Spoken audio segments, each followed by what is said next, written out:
আমাদেরকে ফ্যাসিস্ট বলে। এখন সবচেয়ে বড় ফ্যাসিস্ট হয়ে গেছে ডক্টর মোহাম্মদ ইউনূস নিজেই, কারণ বাংলাদেশে কোনো নিউজ প্রচার করতে পারে না। যারা সব থেকে আহ্লাদ করে নিয়ে এসেছিল ক্ষমতায়, তাদের উপরেও হামলা, তাদেরও পড়াচ্ছে। তবে এক বয়স্ক সাংবাদিক সে নুরুল কবির, সে তো সবসময় আমার বিরোধিতা করে, সবসময় আমার সমালোচনা করছে। কই, আমি তো কোনোদিন আমার কোনো আওয়ামী লীগ, ছাত্রলীগ, যুবলীগ বা আমাদের কেউ কোনোদিন তাকে কোনোদিন অপমান করছে, কোনোদিন কেউ কিছু বলেছে বা আমি তার বিরুদ্ধে কোনো ব্যবস্থা নিয়েছি? নেইনি তো। এমন কেউ ডেইলি স্টার, প্রথম আলো তো সারা জীবন আমার বিরুদ্ধে। তাদেরকে কি আওয়ামী লীগ, ছাত্রলীগ কেউ গেছে ওটা পুরাতে ভাঙতে বা তাদেরকে তাদের পুরো পত্রিকা নষ্ট করতে? তা তো যায়নি। কিন্তু তাদের কি দুর্ভাগ্য যে যাদেরকে এত আহ্লাদ করে ক্ষমতায় বসালো, আজকে তারাই তাদের ধ্বংস ডেকে নিয়ে আসছে। তো এই যে বয়স্ক একজনকে এইভাবে, মানে বিশেষ করে নুরুল কবির হিসাবে সে সমালোচনা করতে পারে, সে একটু চাচা ছিল কথা বলে, কিন্তু সেই জন্য তাকে এইভাবে অপমান করবে? তাদের বাবার বয়সী, এটা কোন ধরনের কথা? ইউটিউবার যারা, মানে যারা কন্টেন্ট তৈরি করে একটু 2 পয়সা কামাই করে, এসবি থেকে তাদেরও থ্রেট করা হয় যে তারা কিছু করতে পারবে না। বিজয় দিবস পর্যন্ত এইভাবে চলে যাচ্ছে। তো এইভাবে অনলাইনে কিছু কাজ করে খায়, তাদেরকেও থ্রেট করা হচ্ছে।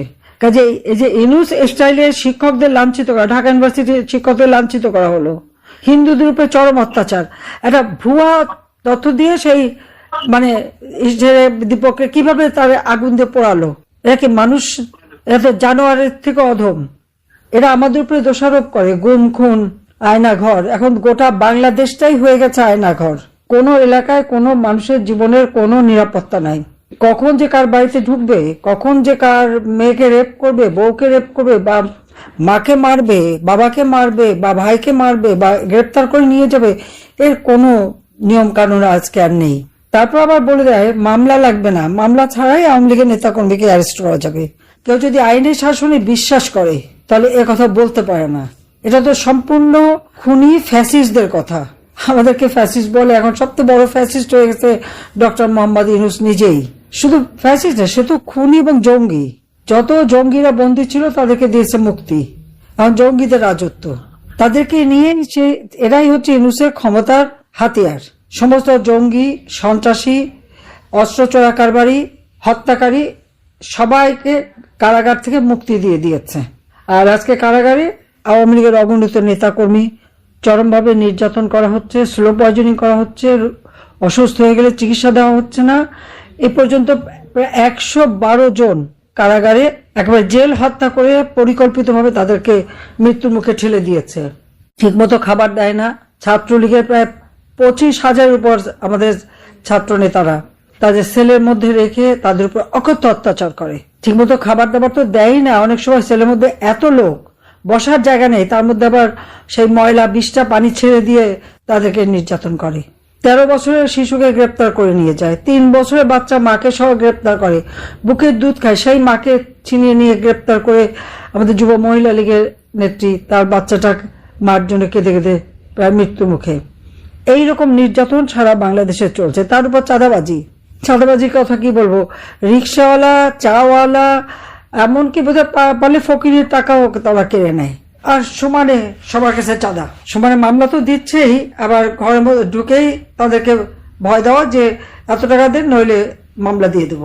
এই নির্যাতনের মধ্যে আজকে বাংলাদেশের মানুষ, একটা চাওয়ালা চাঁদা দিল না কারণ তার বাড়ি ঘরে পড়ায়। পৃথিবীতে এই ধরনের ঘটনা কেউ শোনেনি যে কোনো আইনজীবী কারোর জন্য দাঁড়াতে পারবে না, জামিন চাইতে পারবে না, বা তার মামলা পরিচালনা করতে পারবে না, সাথে সাথে তাদেরকে গ্রেপ্তার করা হয়।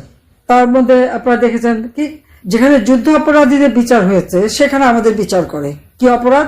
আমি নাকি মানুষ খুন করার হুকুম দিয়েছে, একটা যে শব্দ আমি ব্যবহার করে সেই শব্দ দিয়ে একটা কথা বানালো। এমনকি কারাগারে সালমান রহমান, আনিসুল হক আমাদের আইনমন্ত্রী এবং হাসানুল হক ইনু, এদের গলার স্বর রেকর্ড করে নিয়ে গেছে জোর করে, এবং সেই গলার স্বর মিলিয়ে আর্টিফিশিয়াল ইন্টেলিজেন্সের মাধ্যমে কথা বানিয়ে সেগুলি বাজারে ছাড়ছে, আমার সাথেও কথা ছাড়ছে। আইন শৃঙ্খলা রক্ষাকারী সংস্থা পুলিশকে মেরে মেরে পা বেঁধে ঝুলিয়ে রাখে। পুলিশের ঊর্ধ্বতন কর্মকর্তা থেকে শুরু সবাইকে গ্রেপ্তার। সেনাবাহিনীও ছাড়েনি, সেনাবাহিনীকেও গ্রেপ্তার করেছে। কেন? তারা নাকি মানুষ হত্যা করেছে।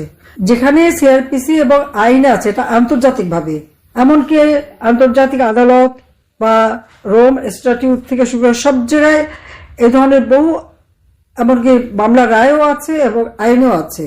এবং সেটা তো এখন বরিশালের পুলিশ কমিশনার, চট্টগ্রামের পুলিশ কমিশনার, ঢাকার পুলিশ কমিশনার ইউনূসের আমলে তারা নিজেই বলে দিল যে যদি রাষ্ট্রীয় সম্পদ ধ্বংস করে কোনো মানুষকে হত্যা করতে যায় বা কোনো ধ্বংসাত্মক কাজ করে তাহলে পুলিশ সরাসরি গুলি করতে পারে, এখানে আইনে দেওয়া আছে। তাই যদি হবে তাহলে পুলিশ অফিসারদের কেন বা পুলিশের বিরুদ্ধে মামলা কেন, সেনাবাহিনীর সদস্যদের বিরুদ্ধে মামলা কেন? তারা তো দায়িত্ব পালন করছিল। বা আমাদের বিরুদ্ধে যে মামলা, আমরা নাকি হুকুম দিয়েছি, সে মামলা কেন? আমাদের তো হুকুম দেওয়ার প্রয়োজন হয় নাই, তারা তো যথাযথ ব্যবস্থা নিয়েছে। বরং হুকুম দিয়েছে ডক্টর ইউনূস যখন গোপালগঞ্জে ওই এনসিপি সেই তাকে তথাকথিত নেতারা যখন ওখানে যে বঙ্গবন্ধুর বিরুদ্ধে কথা বলতে শুরু করেছিল, গোপালগঞ্জের মানুষ সেটা সহ্য করতে পারেনি, তাদের ধাওয়া দিয়েছে। তাদের হাতে কোনো অস্ত্র ছিল না, কিছু ছিল না, তারা সেখানে ধাওয়া দিয়েছে দেখে তারা ভয়ে ভীত হয়ে তখন তাদেরকে উদ্ধার করার জন্য সেনাবাহিনী পাঠানো হলো এবং সেনাবাহিনীর সাজোয়া বাহিনী পাঠিয়ে দেওয়া হলো।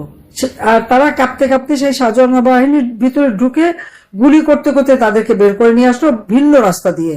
গোপালগঞ্জ থেকে বের হয়ে সেই চিতলমারি ওই রাস্তা দিয়ে বা ফকিরহাট মোল্লারহাট হয়ে তারা খুলনায় এসে, খুলনাতে কোন ফাঁকে কিভাবে ঢাকা আসছে কেউ বলতে পারে না, ইঁদুরের মতো সব পালালো, গর্তে ঢুকে গেল। এবং ইউনূস বলে দিল তাদের উদ্ধার করতে এবং সেনাবাহিনী সরাসরি গুলি করে ওখানে 5 জনকে হত্যা করলো। এমনকি একটা ছেলে একটু তো সাধারণ একটা কাজ করতো, তাকে মাটিতে ফেলে গলা পাড়া দিয়ে বুট দিয়ে গলা পিষে তাকে হত্যা করলো। ওই যারা এই ধরনের ঘটনা ঘটিয়েছে তাহলে ইউনূসের বিরুদ্ধে মামলা হতে হবে, যারা এই ঘটনা ঘটেছে তাদের বিরুদ্ধে মামলা হতে হবে। কই সে মামলা তো হয়নি। আর যেখানে আমরা কিছুই বললাম না, আর কর্তব্যরত আইন অনুযায়ী তারা পদক্ষেপ নিয়ে, যেমন পুলিশকে মেরে পা বেঁধে ঝুলায়, তো পুলিশ কি করবে? ওদের গালার ফুলের মালা দেবে না পুলিশ তার সহকর্মীকে উদ্ধার করার চেষ্টা করবে? অথচ তাদের বিরুদ্ধে সব মামলা। এই অরাজকতা চলছে বাংলাদেশে। আর লুটপাটের কথা তো বলা যায় না, কবরের থেকে মানুষ তুলে কবরে আগুন দিয়ে পড়ায়, মুক্তিযোদ্ধাদের কবরস্থানে আগুন দেয়, কোনো কেউ মানে এখন আর নিরাপদ না। এই অবস্থা দেশে চলছে এখন নিজেদের মধ্যে খুনোখুনি শুরু। কারণ ক্যান্ডিডেট, জামাতের ক্যান্ডিডেট, তারপর কি ইনকিলাব মঞ্চের ক্যান্ডিডেট, এনসিপির ক্যান্ডিডেট, বিএনপির ক্যান্ডিডেট, কারণ কে কাকে খুন করছে সেখানে প্রকৃত খুনি খোঁজে না। সব দোষ আওয়ামী লীগের, সব দোষ যুবলীগের, ছাত্রলীগের, বাস সবার বিরুদ্ধে মামলা, আসল খুনি কিন্তু পার পেয়ে যাচ্ছে। এই যে অরাজকতা একটা পরিস্থিতি বাংলাদেশে, আর নিজেরা আওয়ামী লীগ ব্যান, আওয়ামী লীগ ইলেকশন করতে পারবে না। কেন ব্যান? কারণ আওয়ামী লীগের বিরুদ্ধে আমার বিরুদ্ধে এত বদনাম, এত কিছু ছড়ালো।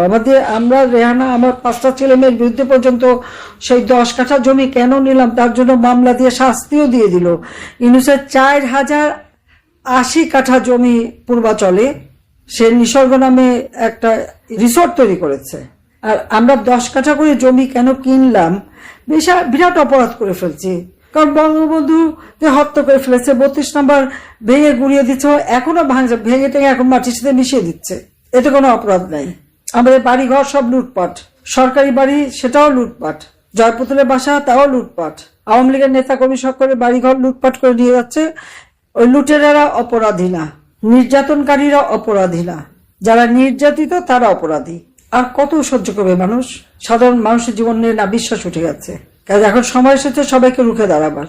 আমি প্রবাসীদের বলবো যে আপনারা শক্তি সাহস যোগাচ্ছেন, আর্থিক সহায়তা করছেন, ধন্যবাদ জানাই। সাথে যার যার নিজের এলাকায় আমাদের নেতা কর্মীদের মাঝেও আপনারা সাহস যোগান, যে একবার জনগণ রুখে দেওয়া হলে এরা টিকতে পারবে না। আর ইউনূসকে যারা ক্ষমতায় আদর নিয়ে বসিয়েছিল, এখন তারা দেখছে যে ইউনূসটা সে তো জঙ্গিদের নেতা, অস্ত্র চোরা কারবারি, 10 ট্রাক অস্ত্র চোরা কারবারির যে আসামি, ইউনূস তাকে ছেড়ে দিয়েছে। সে এখন তার সব থেকে রাইট হ্যান্ড ম্যান। গ্রেনেড হামলায় যে আসামি সেও তার সাথী। যত জঙ্গি, হলি আর্টিজানের যে জঙ্গি হামলা, যেখানে জাপান, ইটালি, শ্রীলঙ্কা বিভিন্ন লোক মারা গেল, সেই জঙ্গিদের সে মুক্ত করে দিয়েছে। যত খুনি ছিল তাদের মুক্ত, যত সন্ত্রাসী জঙ্গি সব মুক্ত।